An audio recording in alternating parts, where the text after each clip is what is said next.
भारत के दक्षिणी इलाके में एक छोटा सा गांव है।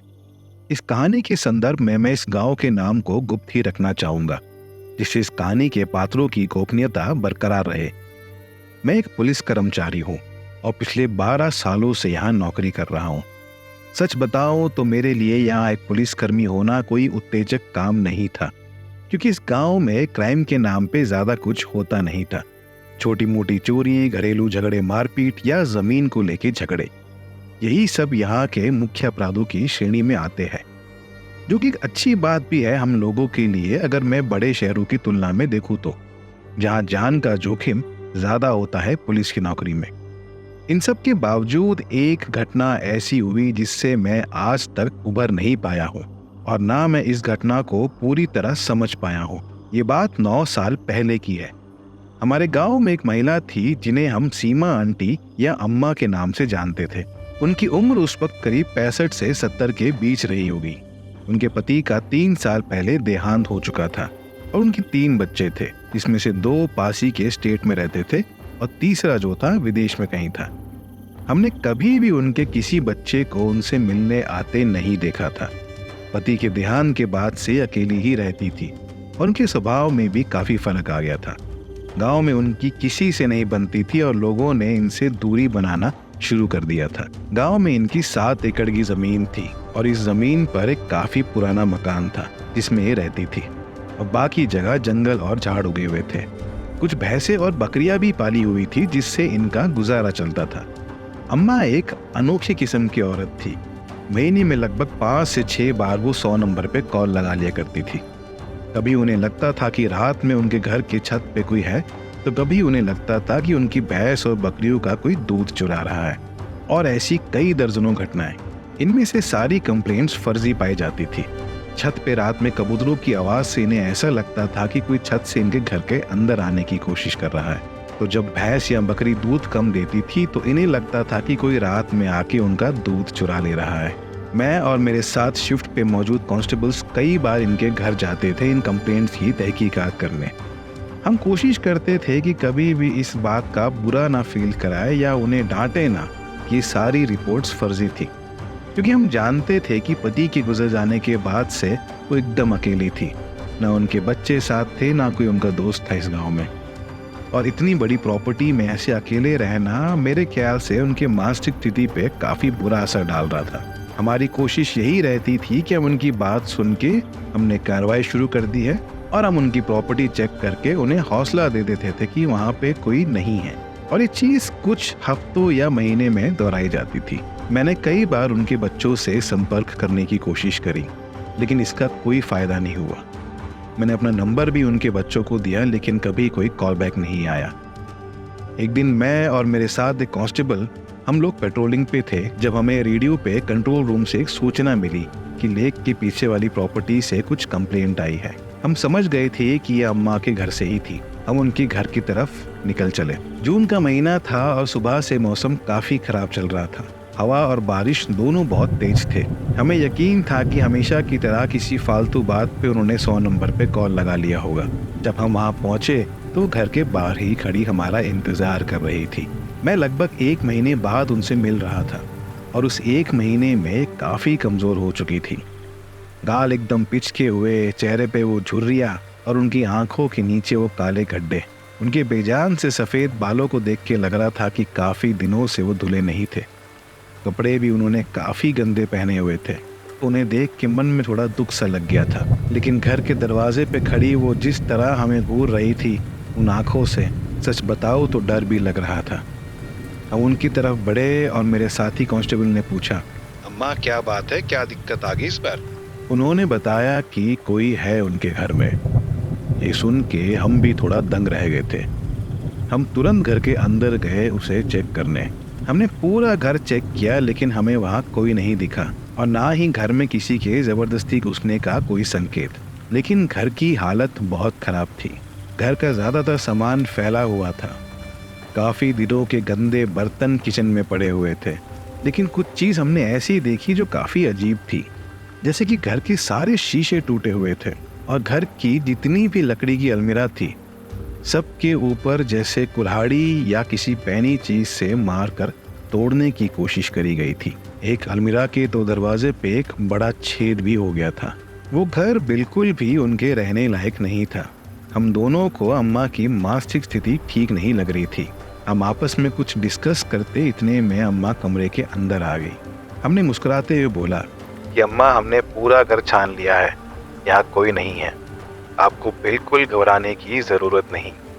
जिस पे वो बोली कि वो यही कहीं है, छुप के बैठा है, जब भी तुम लोगों को नहीं मिल रहा है, और जब तुम लोग चले जाओगे तो वो वापस आएगा। ये बोल के वो रोने लगी। हमने उन्हें वहाँ रखी कुर्सी पे बैठने को बोला और उन्हें शांत करने की कोशिश करी। थोड़ी देर तक वो रोती रही, लेकिन जब उनके आंसू सूख गए, उन्होंने हमें कुछ बातें बतानी शुरू करी। सुनकर हमारे पसीने छूटने लगे। उन्होंने बोला कि ये बात लगभग 1 महीने पहले शुरू हुई थी। जिस कमरे में वो सोती थी, उस कमरे में एक लकड़ी की अलमीरा थी जो काफ़ी साल पुरानी थी। एक रात उन्हें उस अलमीरा के अंदर से किसी चीज़ के खुरेदने की आवाज़ें आने लगी। पहले उन्हें लगा कि कोई चूहा होगा।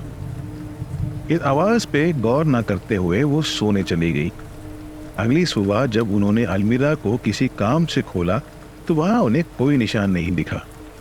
उन्हें लगा शायद वो उनका वहम था, लेकिन उसी रात वो अलमीरा से फिर से आवाज़ आने लगी, लेकिन इस बार वो आवाज़ अंदर से किसी के खटखटाने की थी। ये बात तय थी कि ये आवाज़ कोई चूहा नहीं कर रहा था, क्योंकि ये खटखटाना एक रिदम में था। शुरू की कुछ रातें ये आवाज़ 2-3 मिनट तक होती थी, फिर बंद हो जाती थी, लेकिन आने वाली रातों में अंदर से खटखटाने की आवाज़ बढ़ने लगी। ऐसा लग रहा था कि कोई चाहता था कि अम्मा वो अलमीरा खोले, लेकिन वो उसे कभी नहीं खोलती थी।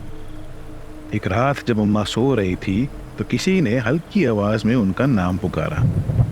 उससे उनकी नींद खुल गई। जब उन्होंने उठ के देखा तो आवाज़ अलमीरा से आ रही थी, और इसमें अजीब बात ये थी कि वो आवाज़ उनके पति की थी, जिन्हें मरे हुए 3 साल हो चुके थे। उन्हें लगा ये शायद कोई सपना है, और वो अलमीरा की तरफ बढ़ने लगी।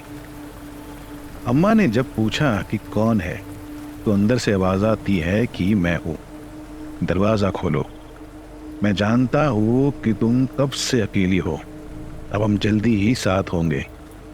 अम्मा दरवाज़ा खोलने ही जा रही थी कि वो रुक गई, क्योंकि वो आवाज़ उनके पति जैसी बिल्कुल थी, लेकिन बात करने का तरीका उनके जैसा बिल्कुल नहीं था। ऐसा साफ पता लग रहा था कि कोई उनकी आवाज़ की नकल कर रहा है। अम्मा डरते हुए बोली कि तुम मेरे पति नहीं हो, जो भी हो चली जाओ। ये सुन के वो आवाज़ बदलने लगी। अब वो आवाज़ उनके पति जैसी बिल्कुल नहीं थी। वो आवाज़ अब शायद किसी इंसान जैसी भी नहीं थी। जो भी था, अब वो बहुत ही भयानक आवाज़ में अम्मा को उल्टा सीधा बोल रहा था और तेज तेज दरवाज़ा पीट रहा था। अम्मा डर के मारे बाहर वाले कमरे में चली गई। कुछ देर बाद वो आवाज़ बंद हुई और तब से अम्मा ने बाहर वाले कमरे में ही सोना शुरू कर दिया था। लेकिन हर रात अंदर के अलमीरा से वो आवाज़ें आती ज़रूर थी। अम्मा की ये बात सुन के हम दोनों पुलिसकर्मी काफ़ी चिंता में थे। हम समझ नहीं पा रहे थे कि ये बात का क्या मतलब निकाले। मैंने अम्मा से बोला कि तो अम्मा, आपने हमें ये बात पहले क्यों नहीं बताई? इस पे वो बोली कि कौन विश्वास करता मुझ पे। मैं जानती हूँ इस गांव में हर कोई मुझे पागल बुढ़िया के नाम से बुलाता है।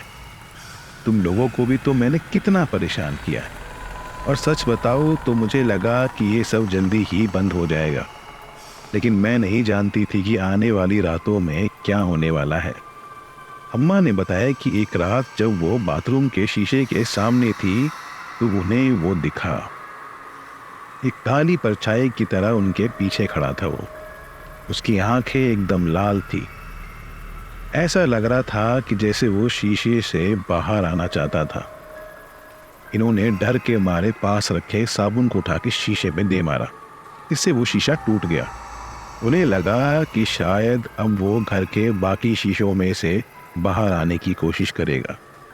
इसके चलते उन्होंने घर के सारे शीशे तोड़ दिए। अम्मा ने बताया कि पहले सिर्फ रात में ही उसकी आवाज़ें आती थी और दिन के टाइम शांति रहती थी, लेकिन अब दिन में भी अलमीरा से आवाज़ें आनी शुरू हो गई थी। अब दिन में भी चैन नहीं था उनको। वो आवाज़ें अब पहले से और तेज और गुस्से में थी। आज सुबह ऐसा लग रहा था कि जो भी उस अलमीरा के अंदर था वो बाहर आने वाला है, क्योंकि इतनी जोर से वो अलमीरा के दरवाजे को पीट रहा था। अम्मा डर के मारे भगवान का जाप करने लगी, जिसे सुन के वो चीज हंसने लगी, जैसे उसे कोई फर्क ही नहीं पड़ रहा था। गुस्से में आके अम्मा ने कुल्हाड़ी उठा के अलमीरा पे मारना शुरू कर दिया। वो तब तक मारती रही जब तक वो कुल्हाड़ी उठा नहीं पा रही थी। थोड़ी देर शांति थी, लेकिन फिर अलमीरा में से एक आवाज आई, आज रात, बस आज रात। ये बोल के सीमा आंटी रोने लगी। सच बताओ तो हमें उनकी किसी बात पे यकीन तो नहीं हो रहा था, लेकिन उस वक्त उनकी बात को धिक्कार देना हमें ठीक भी नहीं लगा। मैं और मेरा साथी कांस्टेबल घर से बाहर निकले और डिस्कस करने लगी कि आगे क्या किया जाए। हम दोनों इसी विचार के थे कि इस घर में रहना इनका ठीक नहीं। हमने हमारे स्टेशन इंचार्ज को फ़ोन लगाया और उन्हें सारी बातें बताई। हम सब ने यही डिसाइड किया कि फ़िलहाल उन्हें एक नज़दीकी वृद्धाश्रम में भर्ती किया जाए और उनके बच्चों को इस बात की इन्फॉर्मेशन दी जाए। सच बताओ तो मेरे मन में उनके बच्चों के लिए काफ़ी गुस्सा था। कोई कैसे अपनी बूढ़ी माँ को इस हालत में छोड़ सकता है। हम वापस घर के अंदर आए और अम्मा को बताया कि आज वो हमारे साथ चल रही है। हमने उनके रहने का एक नई जगह इंतज़ाम कर दिया है और वहाँ उनका अच्छा ख्याल रखा जाएगा। अब वो अकेली भी नहीं होंगी। और दूसरी बात कि इस बीच हम घर की शुद्धि करवा देंगे, ताकि जो भी चीज़ इस घर में है वो दोबारा लौट के वापस ना आए। हालांकि दूसरी बात सच नहीं थी, हम ऐसा कुछ नहीं करने जा रहे थे। ये बस उन्हें दिलासा देने के लिए था। अम्मा ने अपना कुछ सामान पैक किया और वो वृद्ध आश्रम में एडमिट कर ली गई।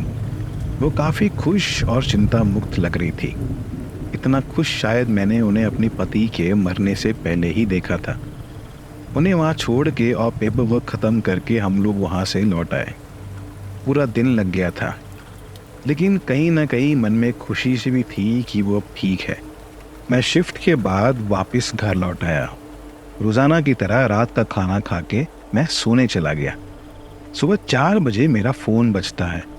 वो कॉल मेरे स्टेशन मास्टर के मोबाइल से था। इस टाइम पे कभी उन्होंने कॉल नहीं किया था। ज़रूर कोई इमरजेंसी रही होगी कि इस टाइम पे मुझे वो कॉल कर रहे थे। मैंने जब फ़ोन उठाया तो बोले, जितनी जल्दी हो सके वृद्ध आश्रम पहुँचो। उन्होंने बताया नहीं कि क्या हुआ था, लेकिन मैं समझ गया था कि अम्मा के संदर्भ में ही कोई बात थी। मैं जल्दी से रेडी होकर वृद्धाश्रम पहुँचा। वहाँ पुलिस की 2 जिप्सियाँ पहले से ही खड़ी थी।